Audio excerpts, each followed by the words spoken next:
Si je vous dis 1er mai, vous pensez à la fête du travail, mais en Islande, ce sont les chevaux islandais qui défilent. À Soulaire, dans le Maine-et-Loire, nous avons croisé ces petits gabarits pour la première compétition officielle organisée dans l'Ouest. Vincent Calcani, Jean-Pierre Brénuchon.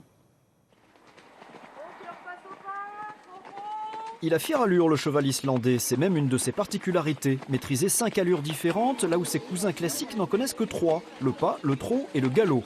Le cheval velume du froid y ajoute l'amble, une allure soutenue, et le tolt, un pas rapide. Si on est au trot, ça secoue le cavalier, c'est pas très agréable. Et le cheval islandais peut passer au tolt. Voilà. Et là, on est assis dans sa selle parce qu'on a toujours un sabot au sol. Donc on peut pas être secoué. Gare à ne pas confondre ce destrier avec un Shetland pour grand. Sous le look poney se cache, paraît-il, un moteur de Ferrari qui ne demande qu'à rugir. C'est très agréable et c'est un peu comme un quad quand on est en tout terrain. Le cheval passe d'une allure à l'autre sans qu'on sache forcément dans laquelle il est, mais ça y va.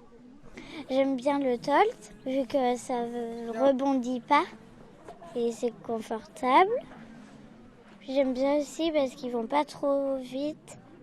On va représenter le galop maintenant. Révéler le caractère sportif de l'animal, c'est l'ambition de cette première compétition officielle de cheval islandais dans l'Ouest. Cet animal robuste est également un véritable pur sang. En Islande, les importations d'autres races sont interdites depuis plus d'un millénaire. Mais son prix et surtout l'impossibilité de l'engager dans une compétition d'obstacles brident son développement. On a environ 5000 chevaux islandais en France. On en a beaucoup qui sont encore aux frontières de l'Allemagne parce qu'il y a beaucoup de compétitions en Allemagne.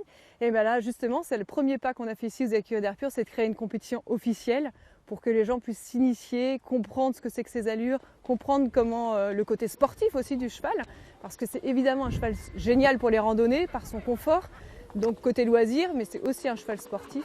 Ce centre équestre a prévu de présenter son bijou islandais au prochain Salon du Cheval d'Angers au mois de novembre avant de galoper vers celui de Paris à la fin de l'année.